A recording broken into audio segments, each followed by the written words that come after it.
and welcome back to a very special mini-series in collaboration with Fly FSM. Last time out I showed off some of the professional simulators that are available for both pilots and the general public to fly in. So we had a look at the Boeing 747, we had a look at the 737-800, and we had a look at the Airbus A320. We also had an interview with Captain Chris Rigby, who is the owner of Fly FSM, a veteran pilot with over 23,000 hours in the air. If you haven't seen that interview, I highly recommend you do so. Plenty of great information, really great insights into flying and simulation, and thank you very much to Captain Rigby for that. In this video we are going to be again with Chris, and we are going to be in the 737-800.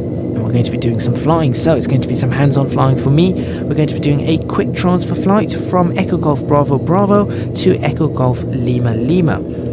That's Birmingham Airport to London Heathrow, as if we're sort of shuttling an aircraft that is pretty much empty over for a day's work or something of the sort. So make sure you stay tuned for the rest of this video and the next video, as this will probably be a two-parter, to see a good focus on the systems that go on and the actual flying of an aircraft. Hopefully I don't make too much of a bod job of it.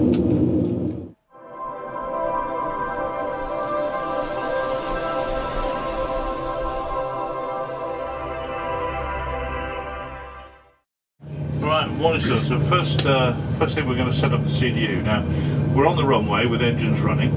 Normally we'd set up the CDU on the ramp, of course, before we push back, but we do it this way so we don't waste your time taxiing around the airfield, and we know you want to get airborne.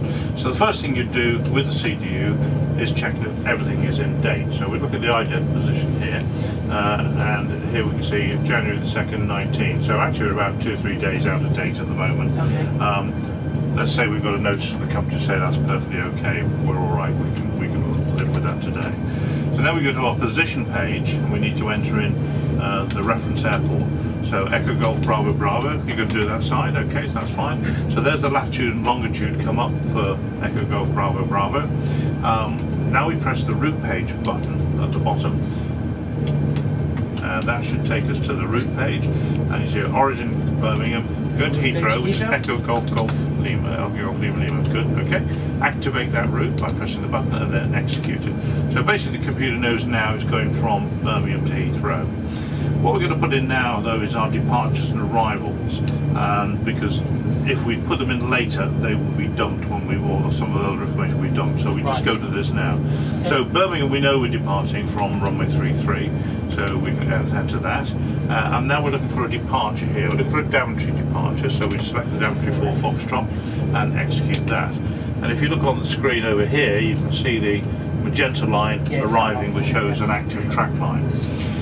We go back to departures and arrivals again, and arrivals into Heathrow. Okay. Now we don't know for sure which runway they're using in Heathrow yet, but we know the wind is from the west, so the chances are is going to be 27. Okay. And of the 2 runways at Heathrow, 27 left is the preferential runway for landing. Okay. So if we select ILS 27 left, okay. And now we're also looking for an arrival into there, and we're going to come in by Bovingdon. So we've got a Bovingdon 1 Bravo here, but we're on page 1 of 8. So let's go to the next page. Is there any Bovingdon 1 Charlie? And that's the one we're going to use. That's the one we're going to use from the north. So if you want to select that, that's fine. No, don't check the transition at the moment, and select the execute. Okay. The reason I'm going to select transition because that alters the routing structure, and we may not get that. In reality, although there are star arrivals into the big airports, you never use them because they're very inefficient in getting aircraft into the right position at the right time. You will always be picked off by radar. If they give it to us subsequently, then we can put it in if we want to do so. But this is just going to enable us a bit more flexibility in this stage of the game. So that's the first big difference between what I would do. Yeah, you can put it in. It's not saying you can't put it in, but in reality, there's not much point because you're going to have to take it out later on. Yes. Okay. So from there, we want to now go to our performance page. So we press the index button. Oops. Well, that's fine, you can do that, but if we normally press the index and then select performance from that. So the aircraft knows we've got 7.3 tons of fuel on board. It wants to know our zero fuel weight. So that's the airplane, the freight, the passengers, you and me, everything except the fuel. So we're going to use sort of pretty well a standard weight for a 737 NG. Going to use 48 tons. So just press in 48 into there. Okay, that will automatically add the fuel to it and give us 55.3 for our takeoff weight. We want reserve fuel, so if we can't get into Heathrow, we may have to divert somewhere else. So this typical reserve fuel for a 73 would be about 2.5 tons. So if we put in 2.5 there, that'll get us to Gatwick. Cost index, this is a variable function. It depends on the company's parameters such as cost of fuel, cost of crew, etc., etc. But pretty well a standard that most airlines use is around about 25. So we put in 25 there. So that's what I put in at home, but I've never actually ever understood what the cost index. Yeah, what it does, if fuel is very high priced, then a slower speed, more economic flight will be done. If crew costs are high, then it alters the balance. So it just slightly changes the balance of the way you operate the aircraft. In Thompson's we used to use a very low cost index. The trouble with that was then we slowed right down in the descent and other aircraft were coming screaming up behind us. So you've got to stay in the traffic flow as well. So this is just your average cost index? Correct, yeah. Now, we're going to put a flight level now in. You know, for a trip like this from Birmingham to Heathrow, we'd use about 12,000 feet. In other words, flight level 120. So you put FL. You don't have to put FL there, by the way. You can just type 120 and it will automatically know that you're FL. Because it's above the transition altitude. That opens up these boxes with cruise wind and ISO deviations. You don't have to put them in. It's a short flight. It's not going to affect us that much. On a longer flight, say down to Tenerife, we'd put in the average cruise wind for the whole trip, and there's a way of working that out. Also a type of deviation. But we could put something in there. Let's say we've got a wind from the west coming in. So let's put 270 smash and say 50. So it's quite a strong wind coming in from the west. Temperature deviation, well, say there's no temperature deviation today, although it's a winter day, there may well be. Let's put in -5 or something like that. Okay, so minus there, 5. And then deviation, good. And that will give us all the numbers. Transition altitude 6,000 feet, that's fine. So we can execute that, so that all enters in. So now we go to our power page, the N1 limit. And we've got the option of two things here. First is to derate the engine, and then secondly a temperature reduction in addition to that if we want to. So today, because we've got a long runway, we're moderately heavy, but we've got plenty of room to play with. We can actually afford to come back to the 22k derate. Now what that does is reduce the, if you like, the 100% power of the engine down to a lower level. We'll see that up on here. That green will drop down to... So if we select the 22k derate, you see those little green things just came down. Now we could also, if we go to our performance, and we might be able to put in a further reduction to train on temperature. But so let's put it, say, 30 degrees on the temperature reduction. So that's up here. Okay, yeah, that's right, into there. And that will reduce it just very slightly further down there. So now we're going up with 91.5% of maximum power on the 22k derate setting. Automatically, the climb power also reduces to 92 as well. So what does this, obviously OAT outside air temperature. So what does the selected temperature, what is it assuming? It's when you've got extra performance in hand.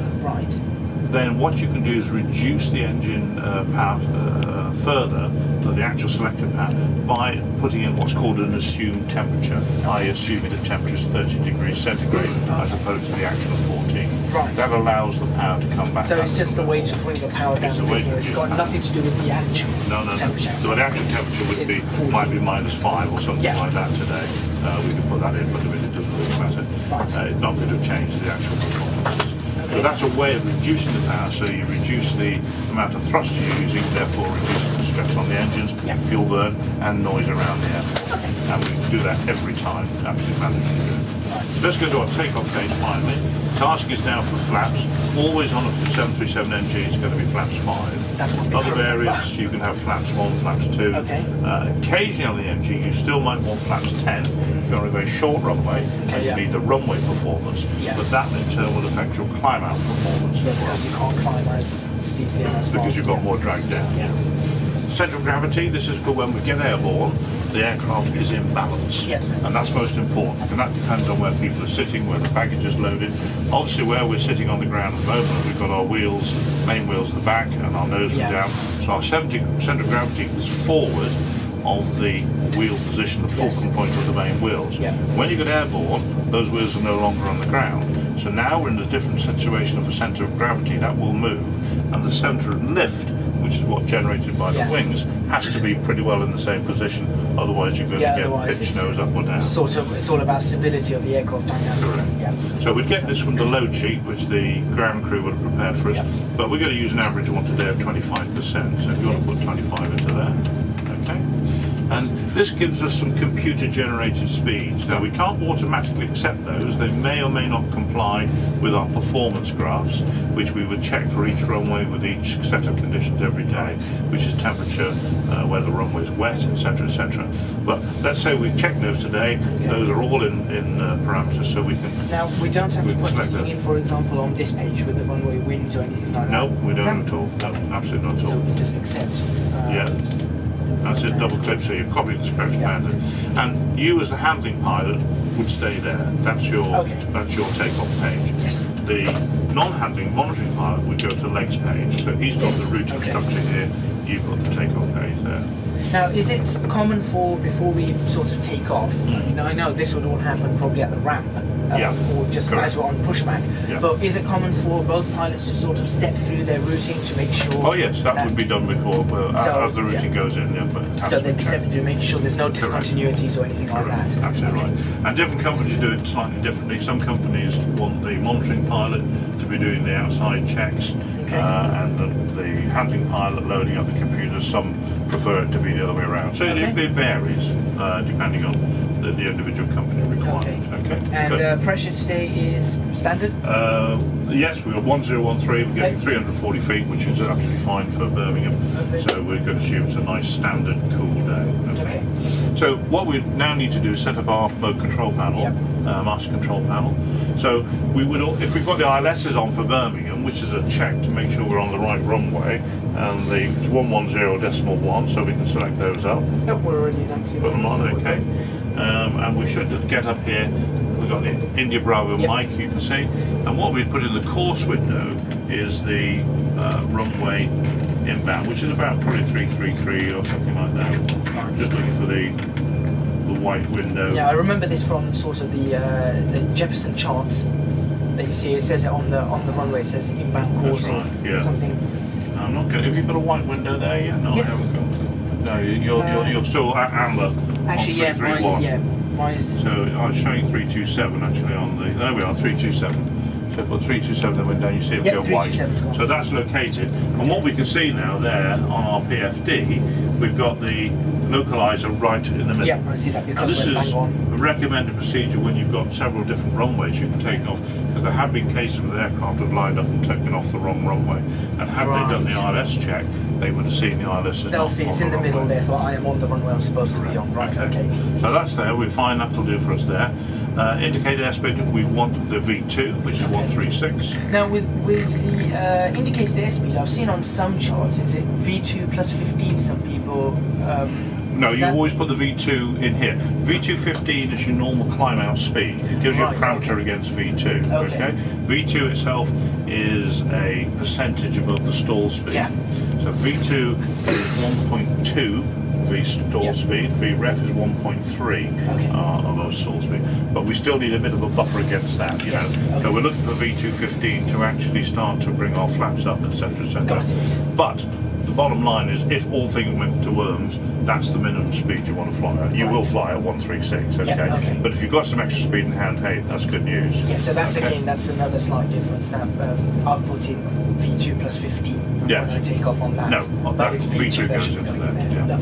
So heading, we want the runway heading, which is showing up here on our ND 327. Okay, altitude, we're going to go to 6,000 feet because we'll check this on the charts, but we can see also in our routing plan here 6,000 is a firm altitude. Here we've got 5,000 or above, but this is a firm altitude, so we've got 6,000 feet in there. Okay, we put the flight directors on if you wish.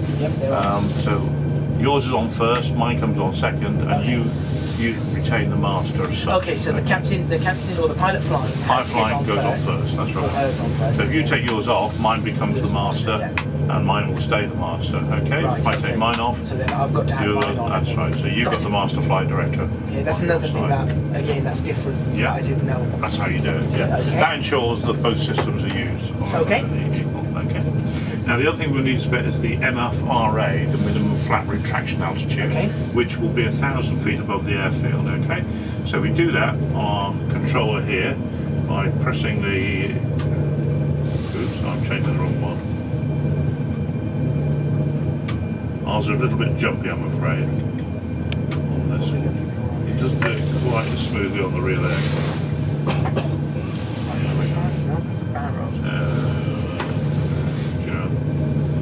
What we're going to do.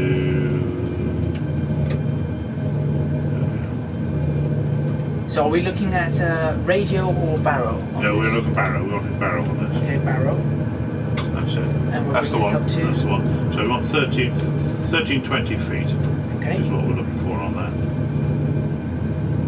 It's quite a fiddly thing so I've got it to 1304. How do you now bring it up? Just very little tweaks of the small knob. Ah, okay.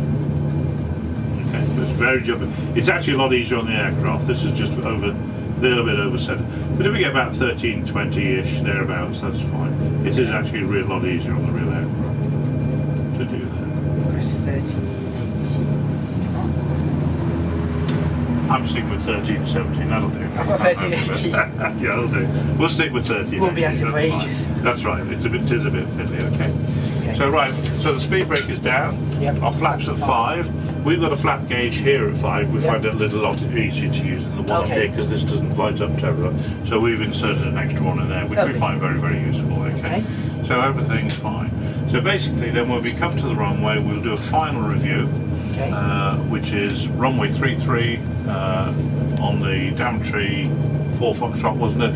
And we're climbing to 6,000 feet. And the operating pilot will then say to the monitoring pilot, any questions? So it gives the opportunity for the co-pilot to say, should we be turning left instead of turning right? You know, just might save your life one day. Right, yeah. And this is all part of the CRM procedure, so that you don't get, shall we say, an older, bad-mooded captain overbearing on the first officer. It allows the door open to him to say, excuse me, captain, shouldn't we be doing that instead? Right. That allows the door to be opened. Okay. So then we would do the before takeoff checks, which just again ensures that the flaps are at 5, everything is in normal, and everything's set, we're ready to go. Now, the other thing we could do is set here our cruise altitude, which we're anticipating to 12,000 feet. If we don't do that, we'll get the off-schedule descent line. Given we're going to Heathrow, London Heathrow, would we already have the landing altitude to the nearest 100? So would that be at 100? Yes, already? we would. Yeah, so we would. So I'm not sure what Heathrow is actually. It's about 100. 83 feet. Well, 100 feet. That's fine. So that'll be set for there. Okay. And the system is set so that, let's say we got airborne and we had a technical problem like an engine fire, whatever, shut the engine down and decided to come back into Birmingham, we would then get a warning, an off-schedule light warning, that warning us that this setting is not correct, that we might want to readjust it. Because we want to land slightly pressurised with pressurisation on the doors, so nothing bursts open, as it were. Got it. Okay. Good. And everything else here, landing lights on. Yeah. So we'll do this as a manual thrust takeoff today. Okay.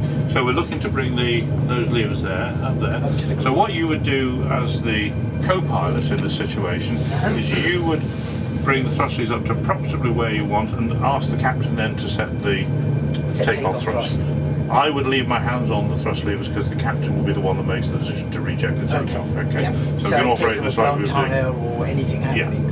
Okay. And up to 80 knots, so the briefing will be anything up to 80 knots, we can stop for anything.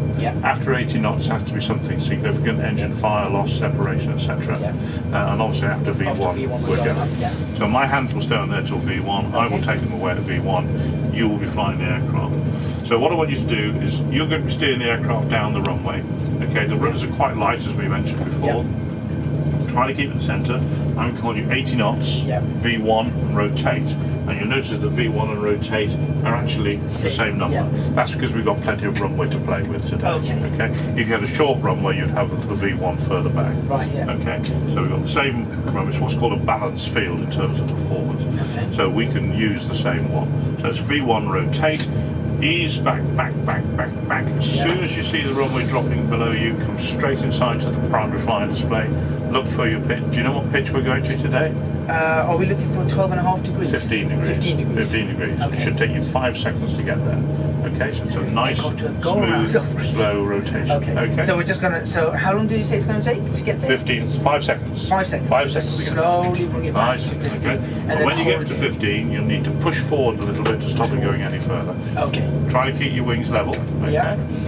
And what we'll do is we'll put the heading select on, so we've got that in there. Yep. We're just running better for you to fly on raw data. We can use the flight director. Let's try with raw data to start with. It can be a bit confusing with the flight director to start with, so just use your raw data to 15 degrees, and then I'm going to just try at least change the scale there. Yeah. That would be a normal takeoff scale, have 10-mile range. Okay. Now when we just see if you can fly that. Just fly the line. Okay. Yeah. So when we get to 1,000 feet, you will ask me to set up speed, if you can remember.